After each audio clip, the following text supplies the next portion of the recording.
datanglah Immanuel,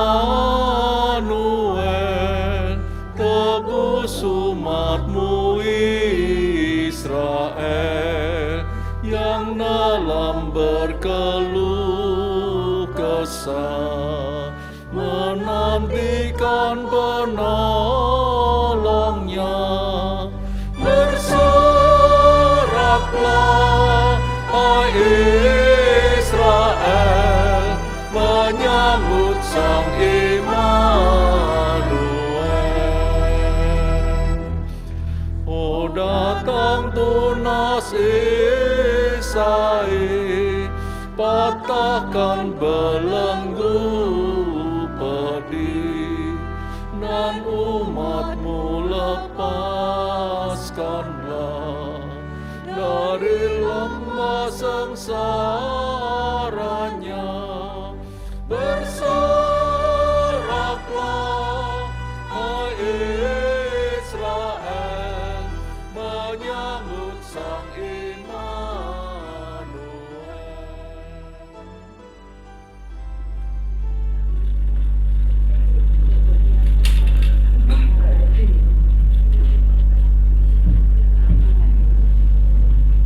Ya, selamat sore Bapak Ibu saudara-saudari sekalian. Selamat datang dan selamat kita akan beribadah bersama-sama pada kesempatan sore hari ini. Secara khusus kita akan bersama-sama beribadah menyambut Natal dan ibadah Natal Gereja Isa Al-Masih Surabaya wilayah Tengger.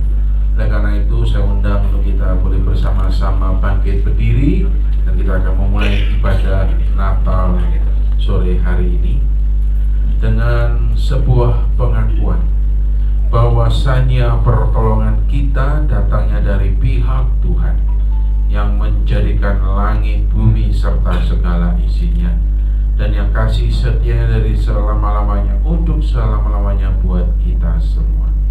Oleh karena itu turunlah atas kita sekalian damai sejahtera dari Allah Bapa, kasih karunia dari Tuhan Yesus Kristus, serta pertolongan daripada Allah Roh Kudus yang dimana memimpin dan menolong ibadah Natal GIA Surabaya wilayah Tengger sore hari ini dari awal hingga selesainya. Amin. Jemaat Tuhan dipersilakan dapat duduk kembali.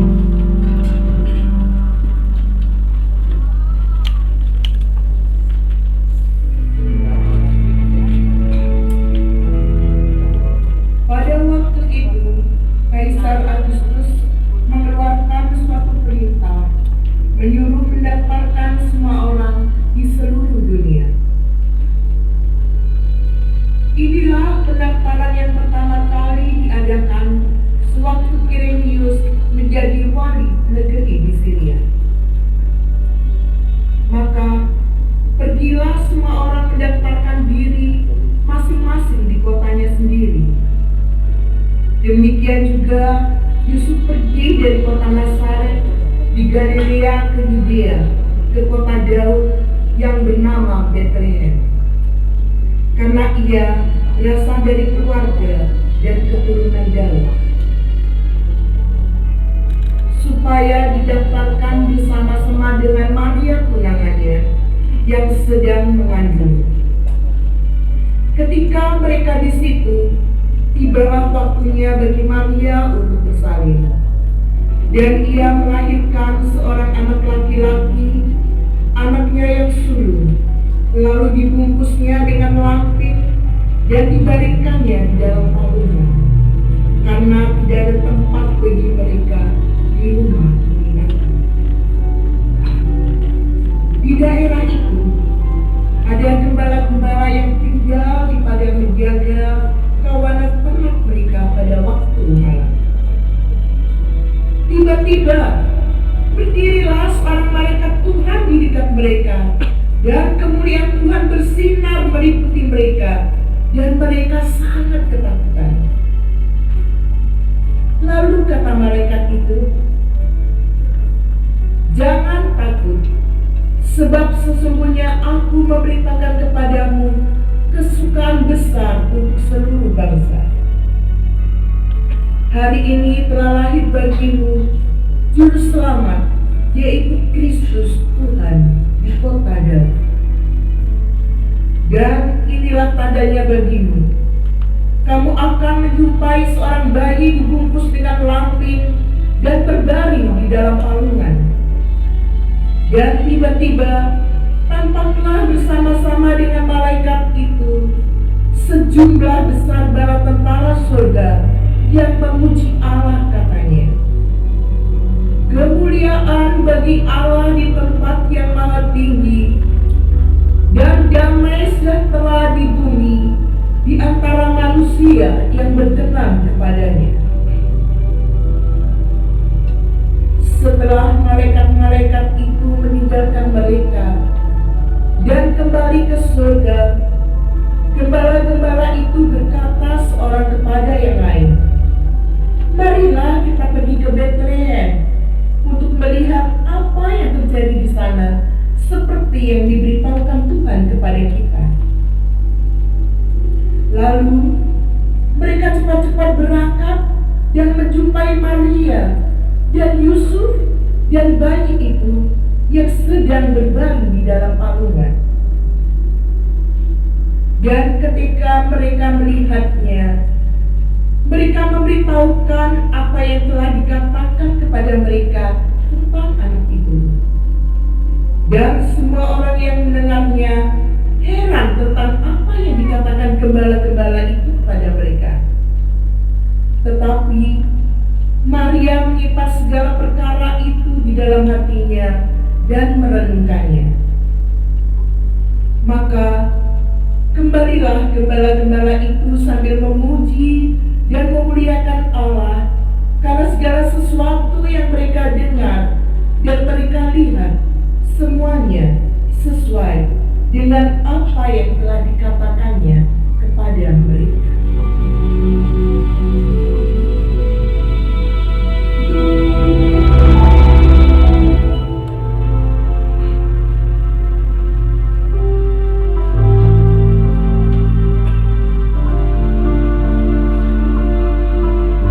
Selamat sore.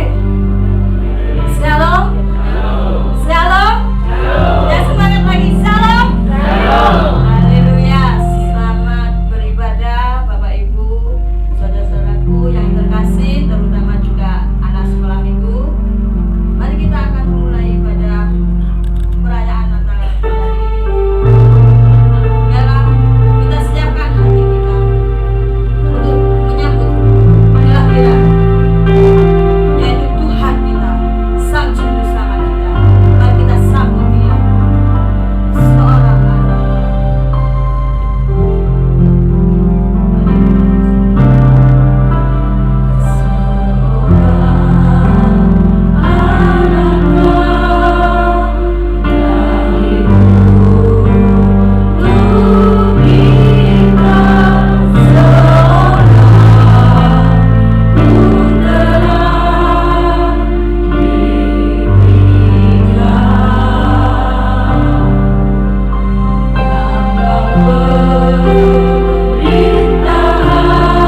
mengawali di bulan Desember ini untuk merayakan kelahiran-Mu, Raja segala raja, penasehat ajaib, Bapa yang kekal, Raja damai.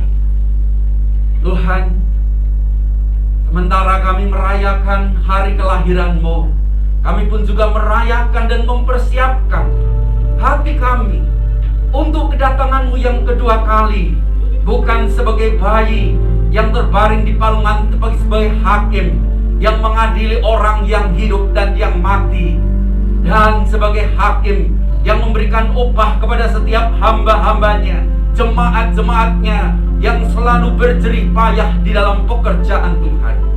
Tuhan, kami mohon pimpinan-Mu untuk ibadah Natal pada malam hari ini.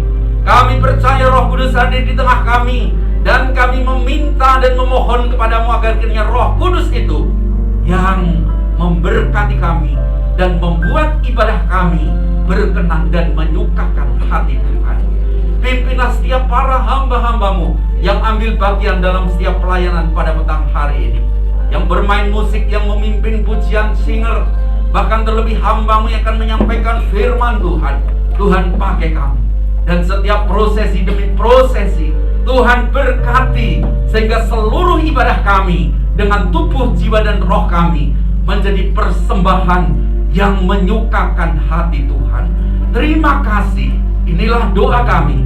Di dalam nama Tuhan Yesus kami berdoa serta mengucap syukur. Bersama-sama kita katakan amin. Haleluya.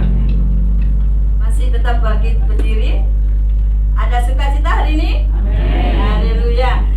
Saya mengajak Bapak Ibu tengok kanan kiri dengan ucapkan Tuhan lahir untuk kita semua.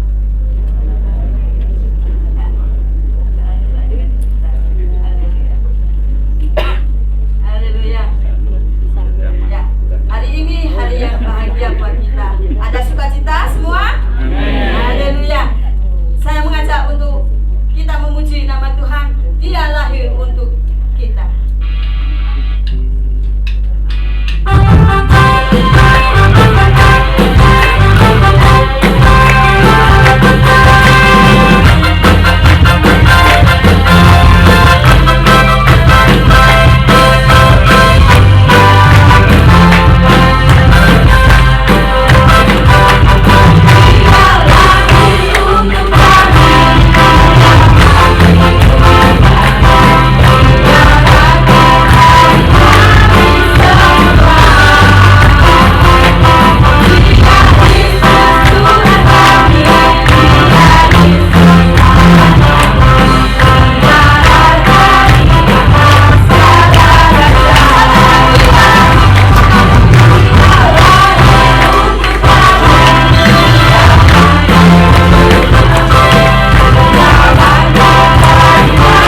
Bapak Ibu saudari sekalian, saya undang untuk kita membuka satu bagian ayat firman Tuhan yang tidak asing dan menjadi salah satu ayat yang sangat populer, tidak hanya di kalangan orang-orang Kristen sesungguhnya, tapi ayat ini begitu populer di seluruh dunia sehingga beberapa mengatakan yang disebut dengan the number of hope, yaitu apa?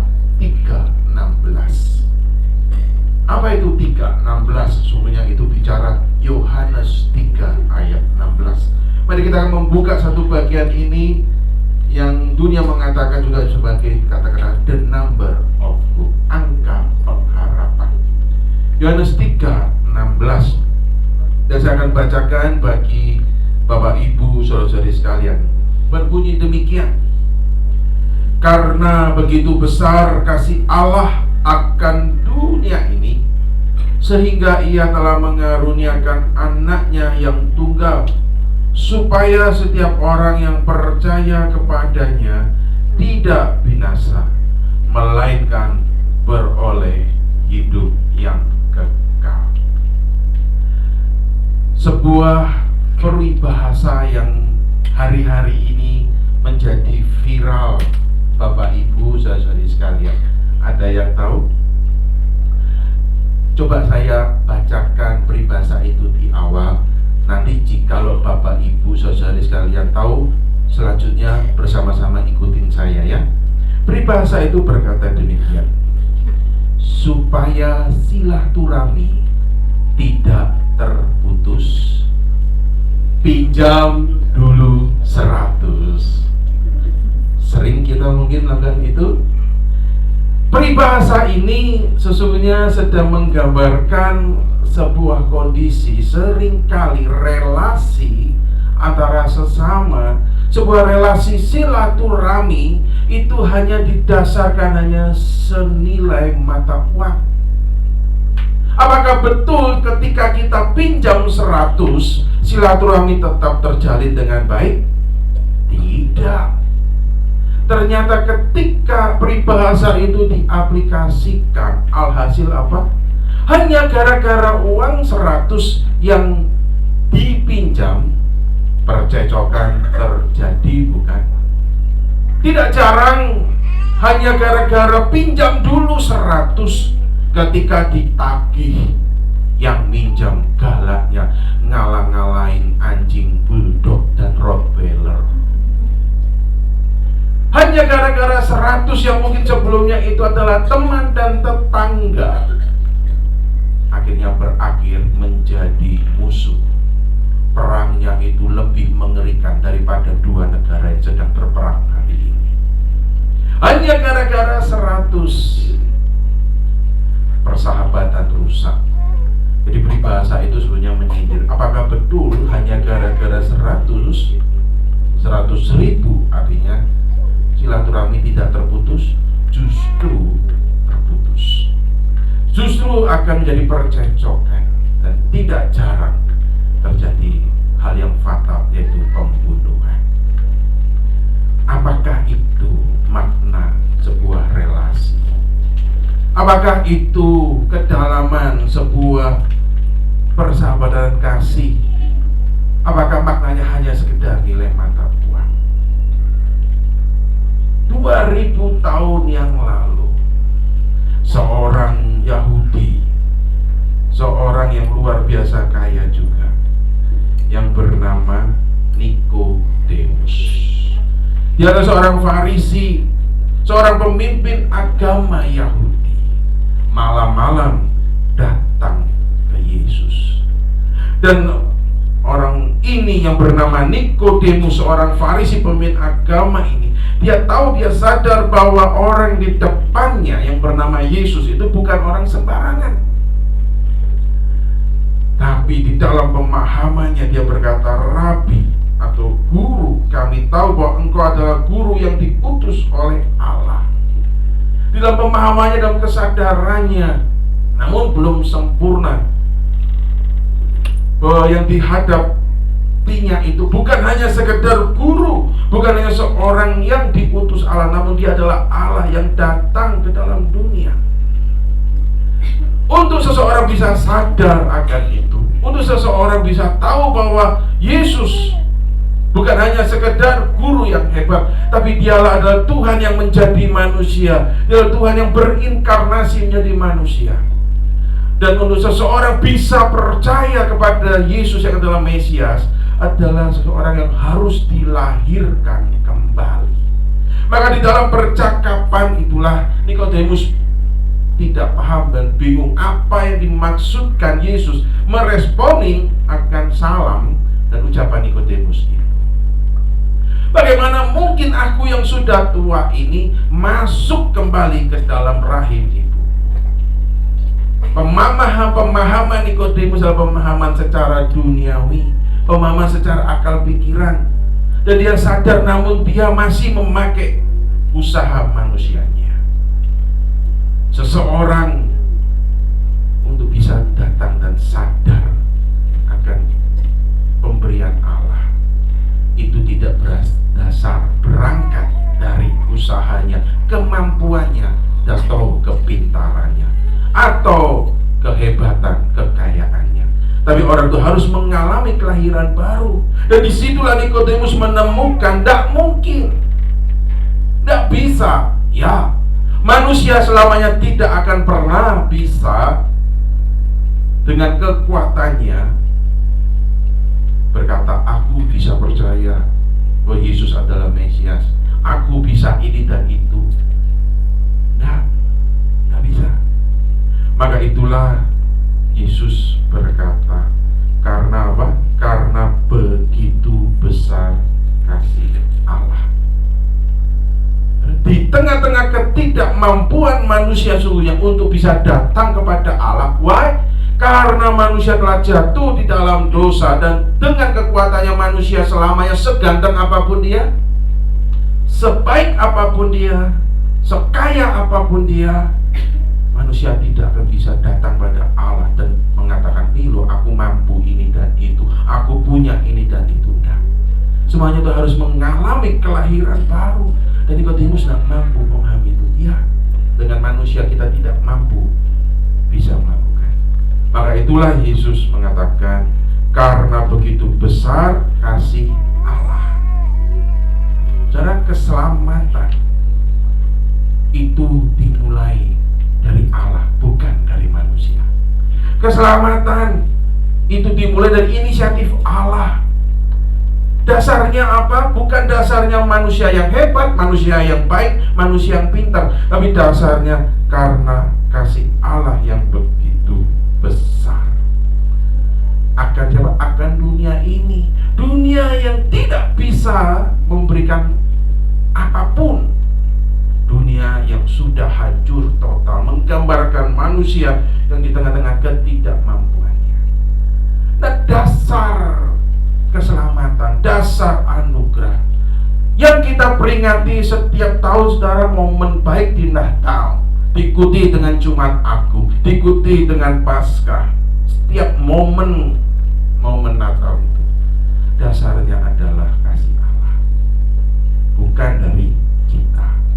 Maka itu dikatakan, karena begitu besar kasih Allah akan dunia ini. Harus dilanjutkan apa? Sehingga ia telah mengaruniakan. Jadi kata-kata yang dipakai itu mengaruniakan, bukan memberikan, bukan membalaskan. Tidak ada unsur timbal balik di situ. Tidak ada unsur pertukaran di situ. Maka itu dikata mengaruniakan. Memberikan sesuatu bukan dasar karena you punya sesuatu. Memberikan sesuatu bukan karena aku ingin mendapatkan atau sesuatu yang daripadamu. Tidak. Karena itu bukan, karena kasih Allah begitu besar sehingga ia mengaruniakan anak yang tunggal. Secara Yohanes 3:16 hari ini saya dan saudara kita semua tahu, itulah kenapa di dalam surat Rasul Petrus mengatakan, bukan dengan emas dan perak kita ditebus, tapi dengan darah yang mahal. Karena bicara mengaruniakan anak yang tunggal itu bicara tentang juru selamat. Apa itu juru selamat? Yang saya dan saudara itu ketika kita mungkin bisa berkata, Tuhan, keadilanmu itu apa? Keadilan Tuhan bagi manusia siapapun dia, dimanapun dia berada adalah maut. Jadi ketika manusia itu berkata, Tuhan, di manakah keadilanmu? Saudara, ketika kita menuntut keadilan manusia, mau dia presiden, mau dia gelandangan, mau dia anak orang kaya, ataupun pengamen, ataupun anak kecil, siapapun dia, keadilan Tuhan bagi kita adalah maut. Karena Alkitab sendiri menyatakan upah dosa adalah maut. Dan upah dosa itu bicara untuk semua manusia yang telah jatuh dalam dosa. Maka dasar inilah yang boleh mendasari kehidupan saya dan saudara di hari Natal, di bulan-bulan Natal. Karena begitu besar kasih Allah yang sudah terlebih dulu mengaruniakan kasih yang melebihi apapun, yaitu kehadiran Yesus di dalam hatiku dan hatimu. Nah, inilah sesungguhnya bicara makna Natal. Itulah ketika itu digambarkan di dalam drama tadi anak-anak, yang boleh menghantar kita memahami apa yang bisa membuat seseorang itu melakukan suatu hal yang baik. Bukan berangkat dari dirinya, bukan berangkat dari kehebatannya, tapi berangkat dari kasih Allah yang dianugerahkan. Itu bicara Yesus yang hadir, dan kasih itu, kasih Yesus yang hadir dalam hati seorang anak itu boleh mengubahkan hatinya. Saudara, seringkali kalau kita Natal, bahkan di dekorasi Natal ini juga tergambarkan. Dan inilah yang juga mencerminkan di dalam drama bicara keempat anak tadi. Ya, di dalam Natal biasanya ada dekorasi, termasuk kita sebelah kiri ada dekorasi apa? Para gembala. Beberapa dekorasi juga menggabungkan antara gembala dan juga orang-orang Majus. Meskipun itu tidak alkitabiah. Kenapa? Karena orang Majus dan gembala tidak pernah satu frame, tidak pernah datang bersama-sama. Tapi it's okay lah, itu untuk menggambarkan tentang karakter-karakter yang ada di Natal. Tahukah kita yang seringkali digambarkan di dekorasi Natal, yang seringkali juga diekspresikan di dalam drama Natal, di dalam berita Natal, itu umumnya dua karakter. Tapi Alkitab mencatat seputar Natal itu sebenarnya ada tiga karakter. Karakter pertama yang seringkali kita dengar melalui berita Natal, yaitu apa? Para gembala. Arti kata para gembala itu tentu gembala lebih daripada satu. Anggap saja gembala itu biasanya dia berkelompok, bergerombol. Anggap aja gembala pada waktu itu yang ada di Padang itu kurang lebih, meskipun saya salah, anggap aja 50, maka jumlahnya banyak. Lalu karakter yang kedua adalah orang Majus. Orang Majus itu seringkali karena mungkin dikaitkan dengan jenis pemberian yang diberikan 3. Tapi sebenarnya orang Majus itu datang dalam rombongan yang besar. Karena kalau tidak mungkin dicatat, maka gemparlah seluruh kota Yerusalem. Saudara, ketika rombongan U17 itu datang di Surabaya, yang jumlahnya mungkin bisa katakan besar ya, perwakilan negara-negara, Surabaya cukup gempar. Banyak sekali pamflet, wah, rombongan U17 datang. Yang ingin saya gambarkan adalah sebuah rombongan yang besar, orang-orang Majus.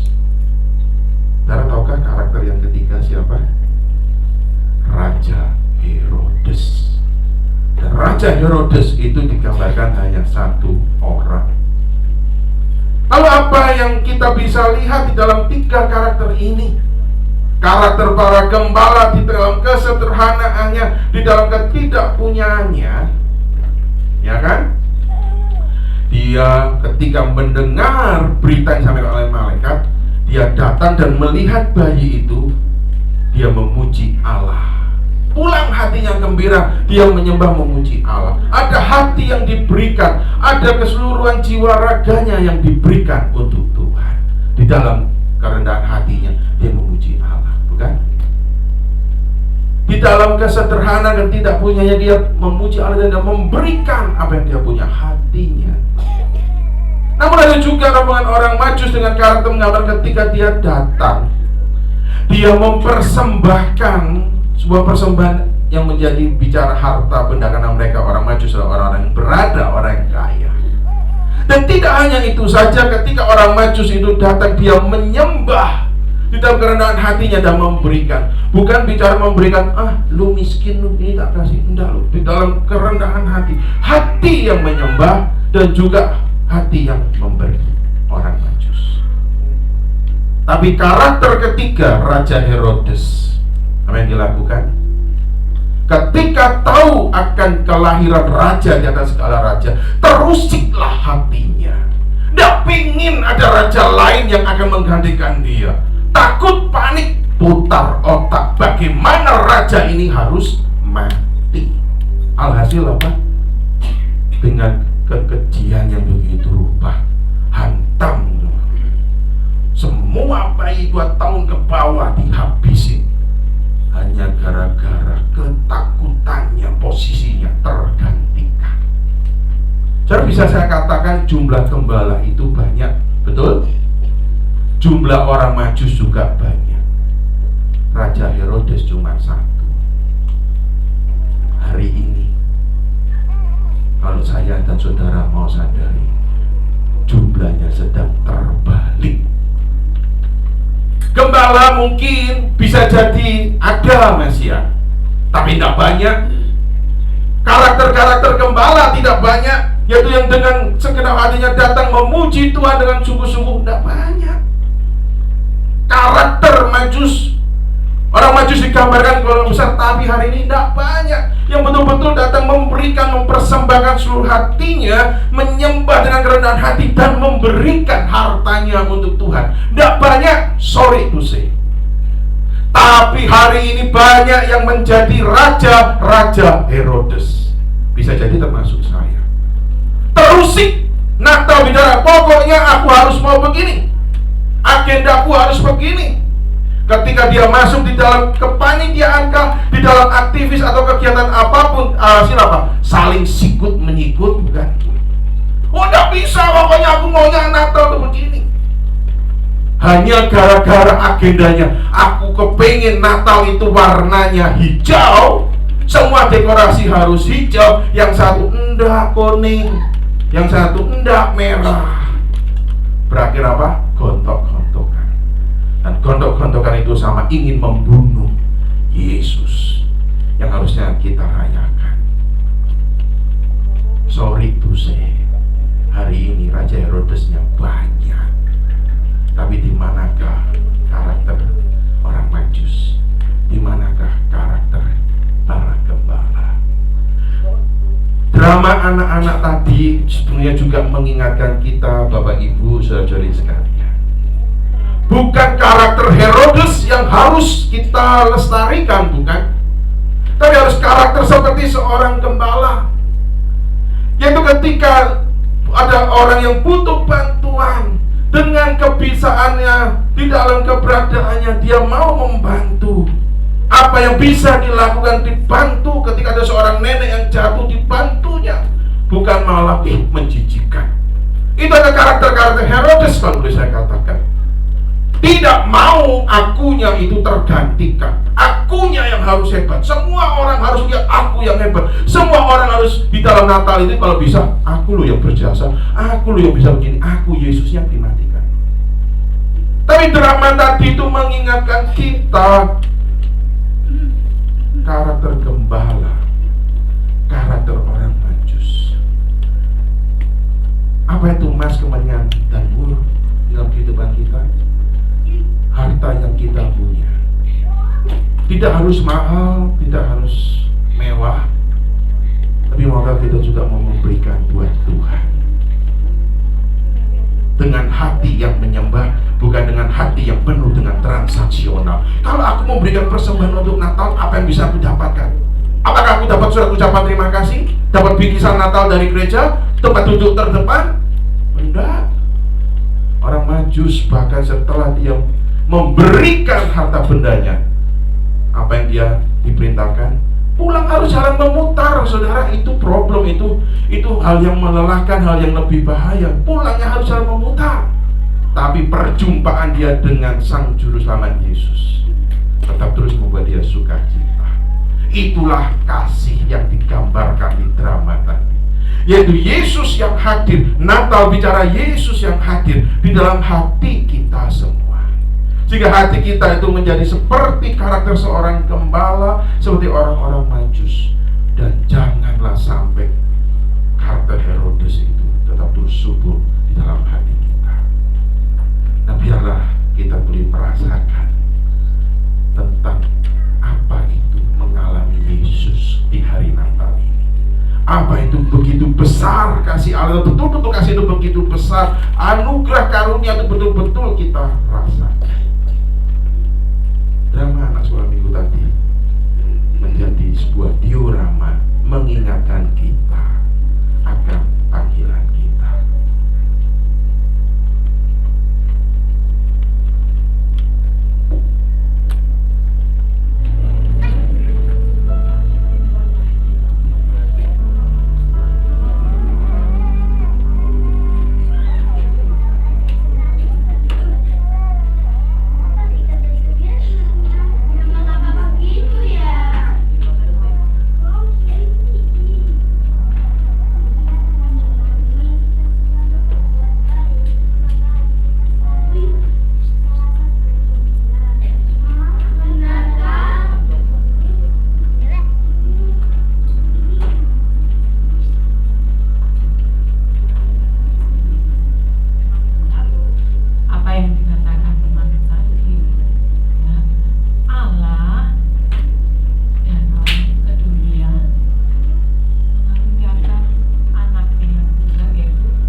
harus tetap terus menyala di tengah-tengah kegelapan dunia.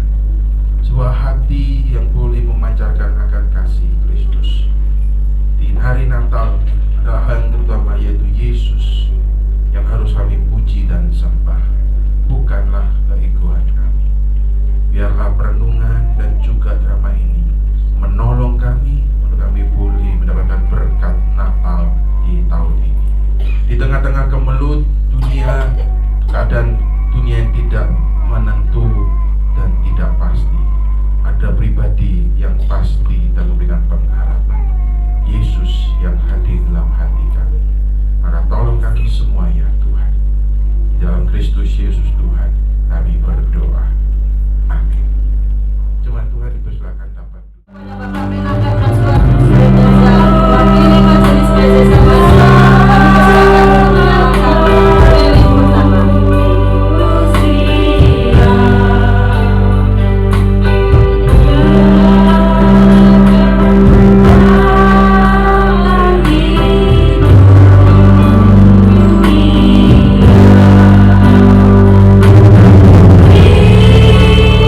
Kemudian kepada Bapak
surga bergema.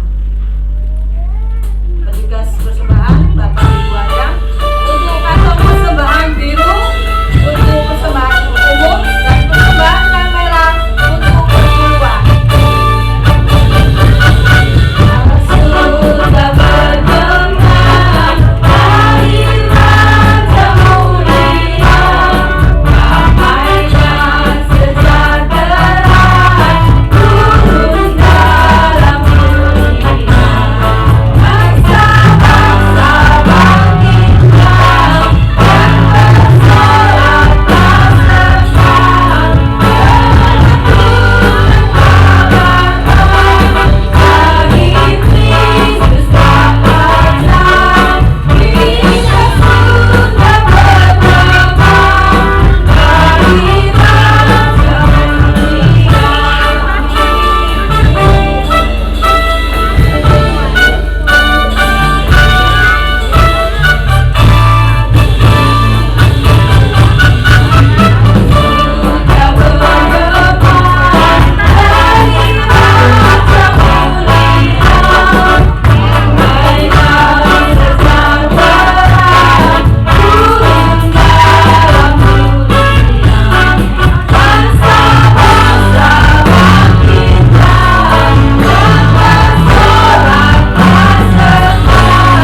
bergema, hari Raja mulia.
buat anugerah kasih kemurahan-Mu yang begitu besar. Kau telah menyatakan diri-Mu lewat kelahiran, sehingga setiap kami yang percaya kepada-Mu boleh merasakan sukacita, boleh merasakan kelepasan. Terima kasih Tuhan, terima kasih. Terima kasih untuk setiap kasih. Kau telah memberikan begitu banyak buat kehidupan kami, kesehatan yang kami boleh miliki saat ini, berkat jasmani yang boleh kami miliki saat ini. Semua karena anugerah-Mu Tuhan. Dan saat malam yang indah ini, kalau kembali kesempatan untuk kami memberi sebagian berkat yang Kau limpahkan dalam hidup kami. Kami menyerahkan persembahan yang sudah terkumpul. Biarlah persembahan ini boleh dipergunakan bagi pekerjaan Tuhan, memuliakan Engkau di muka bumi ini Tuhan, memberkati setiap kami, memberkati persembahan kami. Terima kasih Bapa, di dalam nama Tuhan kami Yesus Kristus kami bersyukur dan berdoa. Haleluya, amin.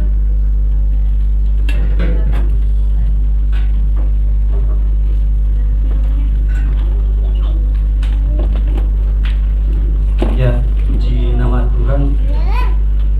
Saudara-saudara sekalian, kita sudah mendengar firman Tuhan yang disampaikan oleh Pak Pendeta Menahem Laswadi Soteja atas nama Majelis Jemaat yang hadir. Kami mengucapkan terima kasih, Tuhan memberkati. Ya Bapak Ibu dan saudara sekalian, di tengah cuaca yang musim hujan Bapak Ibu, tadi kita yang takutkan itu hujan ternyata terang beneran. Namun ada banyak makhluk bersayap yang cukup mengganggu. Kiranya tidak mengurangi nikmat dan hikmat kita dalam merayakan Natal pada malam hari ini. Bapak Ibu, saya mau bacakan beberapa pengumuman untuk kegiatan ibadah kita seminggu ke depan. Mengundang kembali kepada jemaat untuk hadir dalam ibadah hari Minggu depan pada tanggal 10 Desember. Di tempat ini firman Tuhan akan dilayani oleh Bapak Pendeta Anugrah Laya. Di Darmo pagi dan sore akan dilayani oleh Bapak Pendeta Wahyu Pramudia. Ruko Gateway oleh Pendeta Muda Petrus Purnomo. Koblen Tengah dan Bromo pagi kembali Bapak Pendeta Wahyu Pramudia. Selanjutnya Bromo sore Pendeta Muda Petrus Purnomo. Adapun firman Tuhan pada ibadah minggu depan adalah mati dan bangkit dengan Kristus. Selanjutnya pada hari Senin ada persekutuan TPI Benowo pada pukul 19.00 juga dalam rangka Natal. Pembicara Pendeta Susi Raswadi bertempat di keluarga Bapak Sadi, Kendung 3, Kavling Sawah nomor 15. Pada hari Selasa ada kebaktian wanita di Darmo Harapan pada pukul 16.00. Firman Tuhan akan disampaikan oleh Pendeta Juni Kristiani. Dilanjutkan pada pukul 17.30 dengan pendalaman Alkitab secara konsert dan streaming, membawa kitab Ratapan 3 1-39 dilayani oleh Pendeta Anugrah Laya. Pada hari Kamis di tempat ini ada ibadah KTM, kebaktian tengah minggu pada pukul 18.45. Firman Tuhan akan dilayani oleh Pendeta Juni Kristiani. Selanjutnya Bapak Ibu dan saudara sekalian, jemaat Tuhan dapat mendukung pelayanan Tuhan di Gereja Isa Masih Surabaya dalam doa dan juga persembahan, baik itu perpuluhan maupun pembangunan dan lain-lain, melalui amplop khusus yang telah disediakan. Juga dapat melalui transfer ke akun rekening bank atas nama Gereja Isa Masih Surabaya. Info lengkap dapat dibaca di WA Group. Selanjutnya di tempat ini di setiap minggu pada pukul 8 pagi ada kebaktian sekolah minggu. Jadi bagi Bapak Ibu dan saudara sekalian yang memiliki anak-anak di usia 3 sampai 10 tahun dapat membawa anak-anak ke dalam ibadah ini. Info lebih lanjut dapat menghubungi Saudara Yanto maupun Ibu Utami. Disediakan juga antar jemput. Selanjutnya ada ibadah Natal Pemuda diadakan pada Sabtu 9 Desember pukul 18.00 dengan pembicara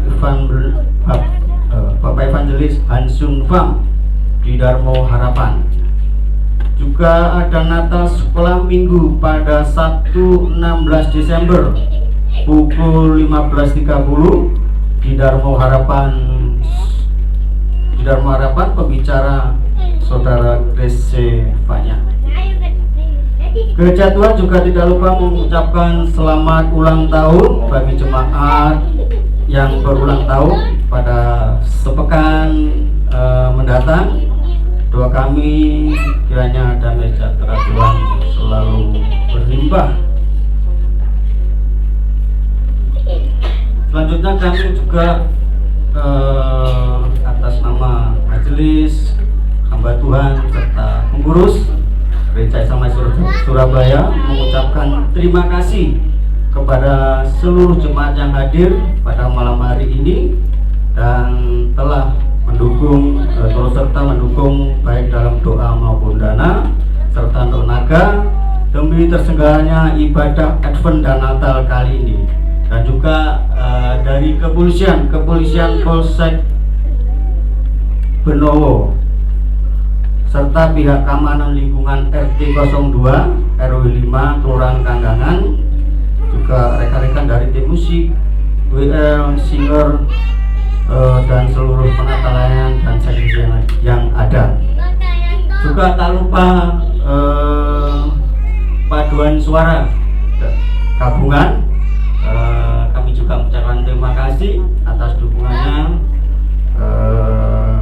Kiranya Tuhan selalu memberkati paduan suara gabungan. Tuhan juga memberkati Bapak Ibu Saudara dalam usaha baik jarilah kita akan pernah sia-sia karena Kristus yang telah lahir, ia juga telah mati dan bangkit bagi kita semua. Selamat menyambut Natal tahun 2023, juga menyongsong tahun baru 2024. Sekali lagi Tuhan memberkati. Untuk doa penutup dan doa berkat kami silakan kepada Bapak Menahem Kaswari. Di akhir ibadah Natal malam hari ini mengucap syukur atas penyertaan-Mu ya Tuhan, dan tetap terus mendoakan untuk setiap kami di mana damai sukacita Natal itu ada. Kami boleh memaknai Natal ini, yaitu Yesus yang hadir dalam hidup kami. Kami boleh menerima anugerah terbesar, kasih Yesus itu mengubahkan hidup kami. Menyerahkan setiap kami yang hadir malam hari ini dalam berkat pimpinan Tuhan lebih lanjut. Terpujilah nama-Mu Bapa. Maka kami mengakhiri ibadah Natal malam hari ini dan menerima berkat-Mu, yaitu damai sejahtera dari Allah Bapa, kasih karunia dari Tuhan Yesus Kristus, serta persekutuan dengan Allah Roh Kudus. Damai sukacita Natal juga ada buat kami, kita semua, mulai saat ini sampai Maranatha, Tuhan Yesus datang pada kali kedua. Haleluya, amin. We wish you a Merry Christmas, dan jemaat Tuhan bisa mengucapkan selamat Natal. Selamat Natal dan tahun baru kita ucapkan.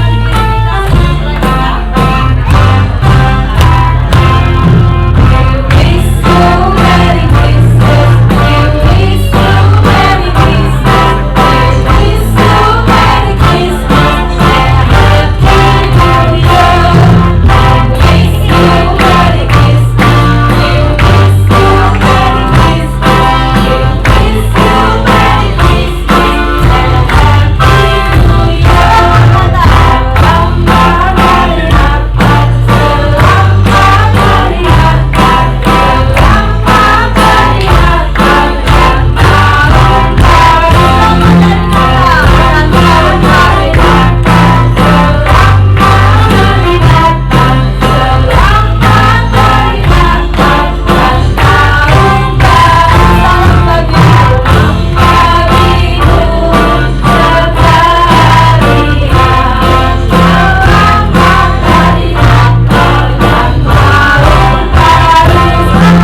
dalam berkeluh kesah, menantikan benar